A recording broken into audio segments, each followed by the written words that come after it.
Hello students, आज हम chemical properties of amines पढ़ने वाले हैं। इसमें सबसे पहली चीज़ कि जो लोन पेयर प्रेजेंट होते हैं नाइट्रोजन के ऊपर अमाइंस में, वो उसे बेसिक नेचर का फॉर्म कर देते हैं। जैसे ये नाइट्रोजन है, इसके ऊपर लोन पेयर प्रेजेंट होता है और यहाँ पे आर एच और एच, ये मैंने एक प्राइमरी अमाइन का स्ट्रक्चर बनाया है। तो इसमें देखो, ये जो लोन पेयर प्रेजेंट है ये इसे क्या बना दे रहा है, बेसिक भी बना दे रहा है और न्यूक्लियोफिलिक भी बना दे रहा है। अब ये बेसिक नेचर का होने की वजह से, as the electron pair present over the nitrogen can be donated, so it can also act as Levy's base.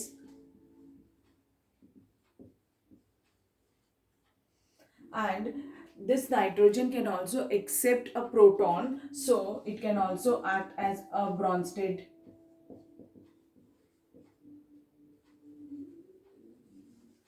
Bronsted-Lowry base.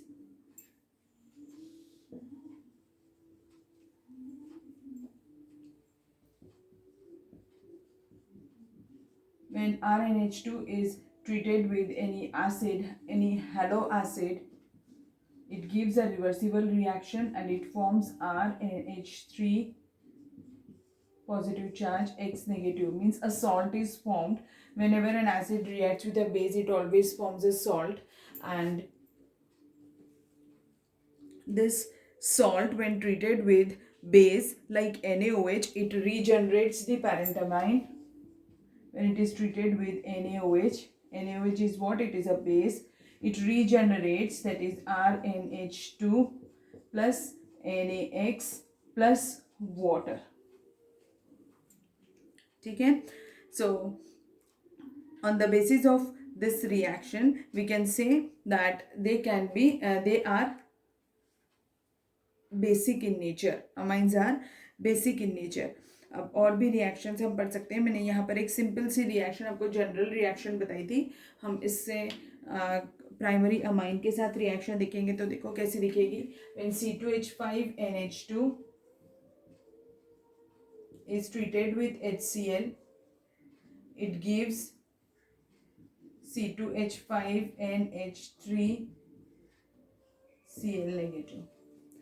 ऐसा अमोनियम सॉल्ट फॉर्म हो जाएगा. एंड दिस इज, और अगर इसका नाम लिखना होगा तो क्या हो जाएगा, इथिल अमोनियम सॉल्ट है ये, क्योंकि C2H5 को इथिल बुलाते हैं, ethyl ammonium salt. Same is the case with aryl amines also. Aryl amines example aniline. अगर aniline का रिएक्शन कैरी आउट किया हमने HCl के साथ तो देखो कैसे दिखेगा. C6H5NH2 plus HCl, it will give NH3Cl ऐसा. and this is termed as what, anilinium chloride. Okay, समझ में आ गया. तो ये हो गया बेसिक नेचर ऑफ अमाइंस की reaction. One more thing, that is aqueous solution of amines turns the red litmus paper to blue. This also confirms that they are basic in nature. So now the next reaction is Hofmann's exhaustive alkylation reaction. ये हम already पढ़ चुके हैं. इसमें सिर्फ हम alkylation कर रहे होते हैं using alkyl halide. So when a primary amine is treated with, example RNH2 is treated with RX, it gives R2NH. Again on treatment with RX, it gives R3N. Again on treatment with RX, it gives R4N positive, X negatively charged. ऐसे. तो ये क्या है, this when a primary amine is treated with an alkyl halide, it gives a secondary amine, and when secondary amine is treated with an alkyl halide, it gives a tertiary amine, and when a tertiary amine is treated with an alkyl halide, it gives this is quaternary ammonium salt.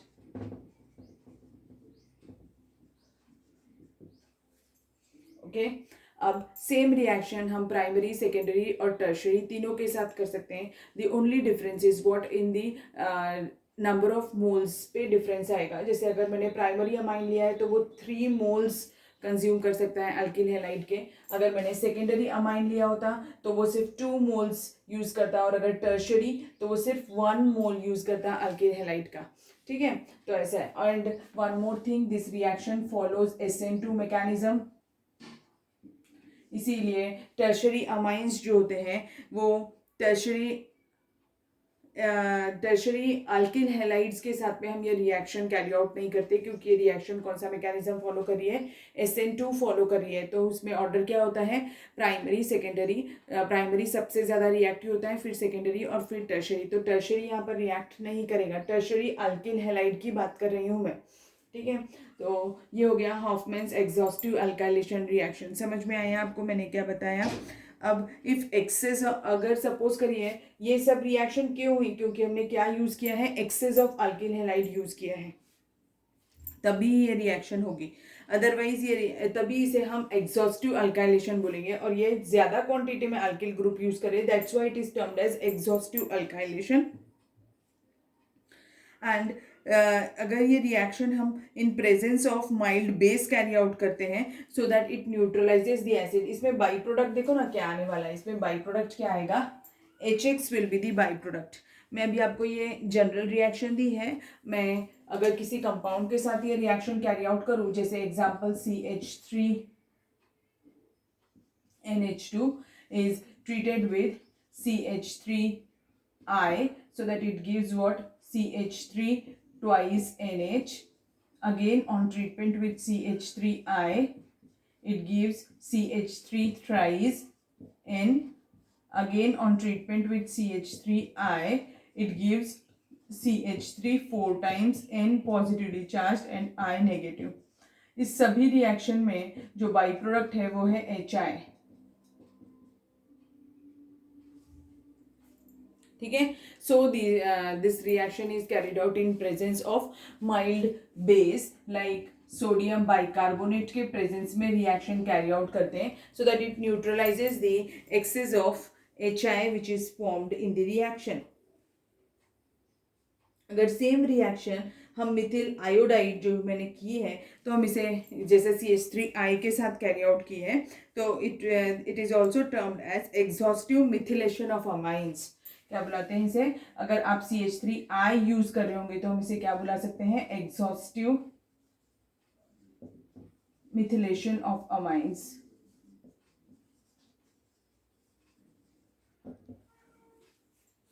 ठीक है, समझ गया आपको। फिर हॉफमैन्स exhaustive alkylation क्या है, short में एक बार रिवाइज कर देती हूँ। When a primary amine is treated with an alkyl halide, primary हो सेकेंडरी टर्शरी किसी को भी ट्रीटमेंट दे सकते हैं। When a primary amine is treated it uses 3 moles of RX। If a secondary amine is treated it uses 2 moles, और ये अगर टर्शरी यूज करेंगे तो वो सिर्फ 1 ही मोल RX का यूज करेगा। ऐसा ऑब्जेक्टिव में क्वेश्चन पूछता है। And this reaction follows SN2 mechanism. If the reaction is carried out by using Mithil iodide, the reaction is termed as exhaustive methylation of amines। और ये रिएक्शन अगर हम इसमें हमेशा बाई प्रोडक्ट क्या आता है, HX बाई प्रोडक्ट होगा, means halo acid by product होगा। इसीलिए to neutralize that acid we are using a mild base like sodium bicarbonate. Okay, now the next reaction is Hofmann's elimination reaction. In this, when a tetra-alkyl ammonium halide is heated with silver hydroxide, it gives quaternary ammonium hydroxide देता है ये। तो अभी silver hydroxide आपको पता है क्या होता है, AgOH। ठीक है, now this AgOH is treated with what, tetra-alkyl ammonium halide।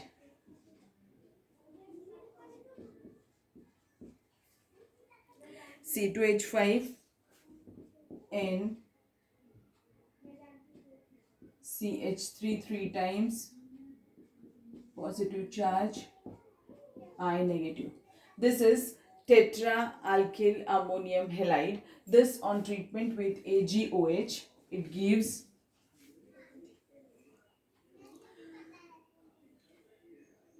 अब ये जो AgOH है ये क्या है, this is the moist Ag2O। याद होगा आपको, हमने ये हैलोजन डेरिवेटिव्स चैप्टर में पढ़ा हुआ है मॉइस्ट Ag2O के बारे में। जब वो मॉइस्ट Ag2 होता है तो it gets convert into what, AgOH। अब ये क्या देगा, ये क्वाटरनरी अमोनियम हाइड्रोक्साइड देगा, quaternary ammonium hydroxide.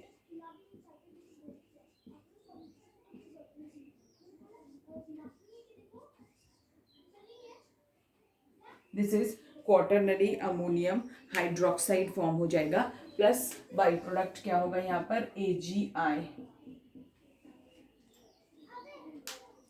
Now this quaternary ammonium hydroxide जो होता है, these are deliquescent crystalline solids, ठीक है। अब ये जो डेलिक्वेसेंट क्रिस्टलाइन सॉलिड्स होते हैं, they are strongly basic like sodium hydroxide or potassium hydroxide, and when these quaternary ammonium hydroxides are strongly heated, they undergoes beta elimination। मैंने आपको halogen derivatives में अल्फा और बीटा एलिमिनेशन के बारे में भी बताया था। they undergoes beta elimination and to give alkenes, and this reaction is termed as Hofmann's elimination reaction। okay, तो अब ये देखो कैसा होगा, अगर ये वाला जो है उसी को फिर से लिखेंगे, this is quaternary ammonium hydroxide, यानी हॉफमैन्स एलिमिनेशन होता क्या है, व्हेन क्वाटरनरी अमोनियम हाइड्रोक्साइड